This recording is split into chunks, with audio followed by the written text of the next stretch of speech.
Hi everybody, tonight's short video is going to be on the Astra. The other one's actually sold anyway, but that's for the monthly catch-up. We'll go into that in a bit more detail. So ignition barrels.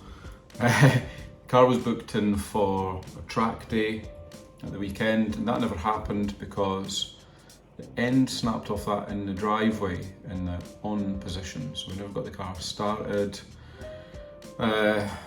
So that was a bit crap, and also I couldn't get a part in time because it was a few hours before we were due to start. So anyway, now I've got a replacement barrel.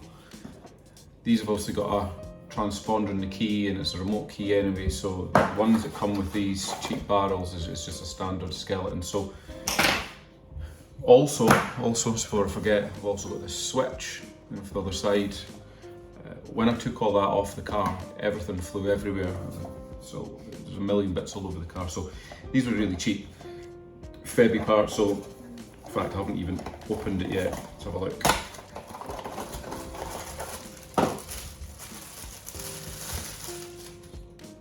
Yeah, this is it. So that's all that happens, is that fits in there like so, and then it just, yeah, you can feel it there. Just that's it in the start position there. Yeah, it just turns around. There's a big multi-plug in the end. Something goes in there. I can't remember what it is. So, yeah. So the issue is I want to use my existing key in this barrel.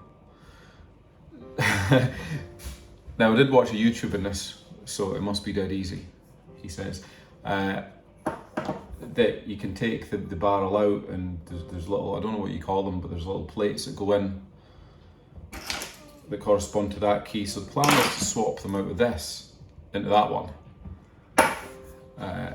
We'll have a go, and fingers crossed it works. If not, then that'll be ready for the bin as well. So wish me luck. And at least it's been videoed so I can see where all the springs end up, or if they happen to fly out, because I've never done this one before. So I think we'll start with the new one, because if things spring out, it doesn't really matter what order. We're only interested in the order of this one. So, remember how you do this. You can put it right the way around, and there's a wee brass pin there. You can depress that. Fuck's sake. So that's, yeah, that's the first thing that took off. So we've got that little pin. And there's a wee spring on the end there. Right, let's hope there's no more springs, and then this should just come out this way. But what I'm not sure is if everything's going to go like that. I'm sure they are spring loaded and the key's in, so I think it's going to be a case of taking it very easy. I don't know if it matters which way around that goes now. Who knows? Well, let's have a go.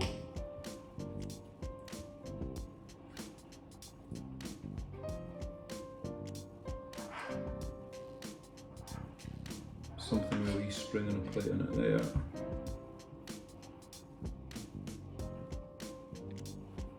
Yeah, this could go spectacularly wrong. You see these, so there's 1, 2, 3, 4, 5, 6, 7, 8, 9, there's 10 on either side. So I think, let's have a good look at that. So I think we're going to have to find a way of marking these up and identifying. So I think if we just draw a little diagram, I think something like that. That on the side is that little pin. And then that's going to be our top ones, and then our bottom ones. And then I guess the question is, how do they actually come out now? I mean, is it just you pull the key out and out they come? Let's try pulling the key out and see what happens. Yeah, I think that's how you do it. So there, yeah. You see they're all loose now. So what I'm going to do here, So if you ever wondered what the inside of a ignition barrel looked like, yeah, and inside you probably won't be able to make up, but there's a tiny little spring. It's about a quarter the size of that one in there.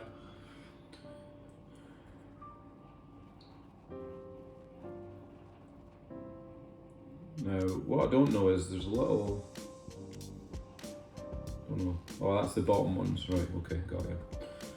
Right, so pull these out. It's not actually 10 on each side, it's actually only 5. The other ones you can see in between there are actually the bottom of the ones that go in from underneath.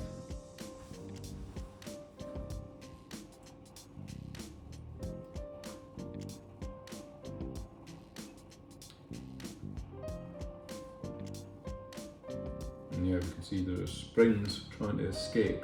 I don't know if you can see any of this. Yeah, he was definitely trying to escape.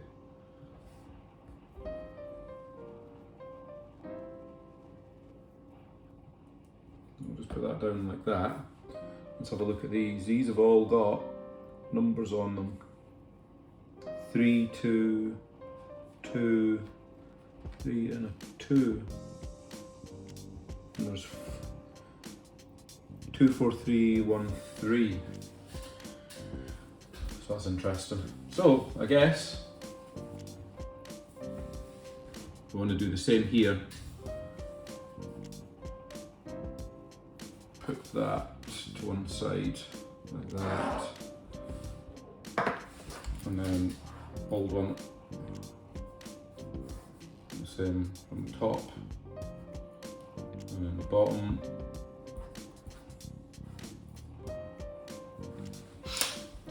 And that's going to be it. And then try refitting them and hope that that all works out. Catch that pin this time without it flying everywhere.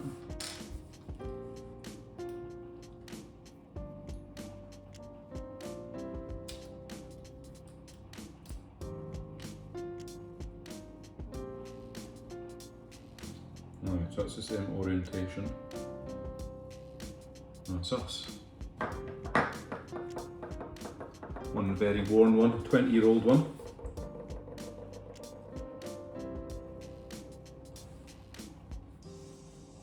Now, what I'm just going to do is grab it like that, and then ease the key out.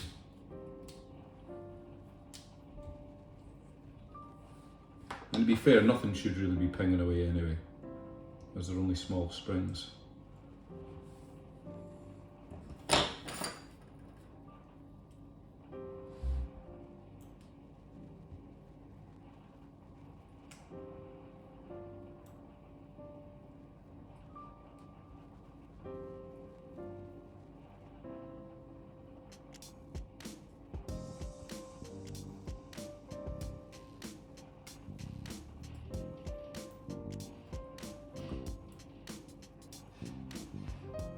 Top ones.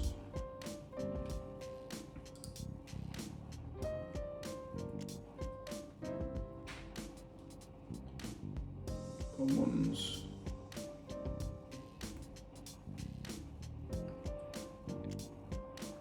Very stiff, these. Full of a load of crap.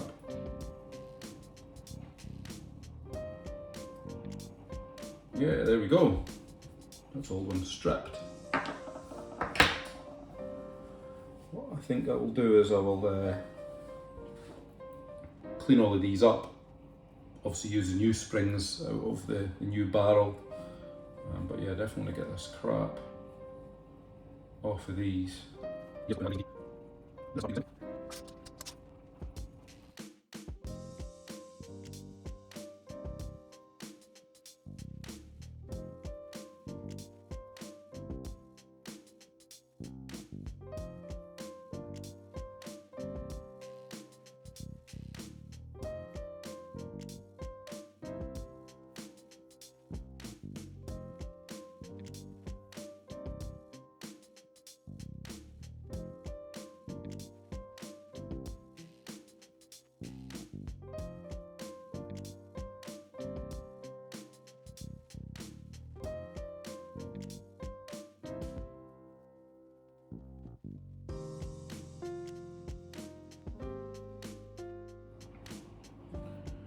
Right, the bottom ones.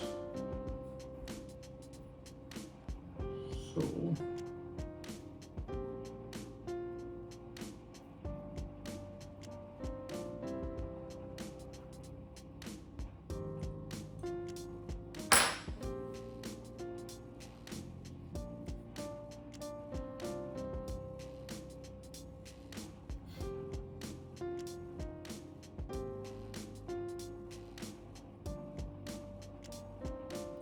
right, so keep my finger on those like that.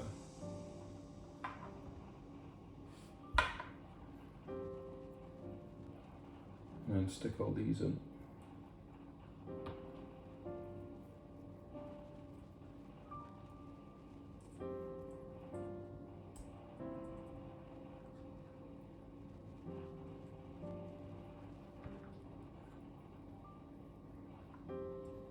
There we go.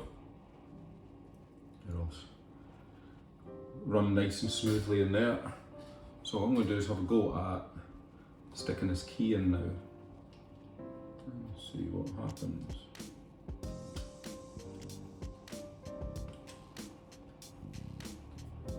Well, that looks good. They're all depressed. So if there's any one of them sticking up, that would be a sign that, you know, something's not worked out right and they're not matching the key. So it should just be a case of sticking this back in here, the pin in, and job's a good one.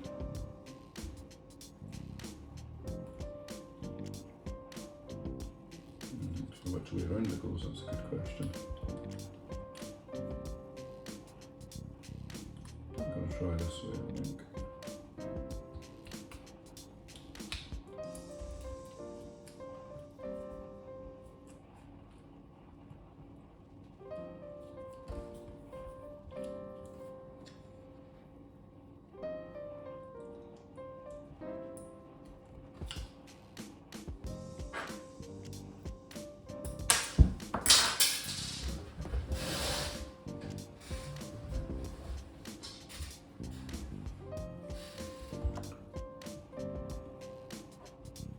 Spring's still in there, so that's good.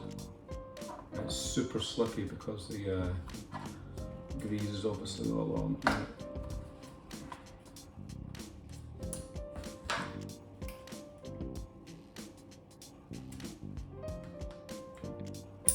There we go. Looks about right. Nice and smooth. Take that out. Back in, and it's locked. So that actually wasn't too bad. And then it'll just be a case getting this fitted up onto the car.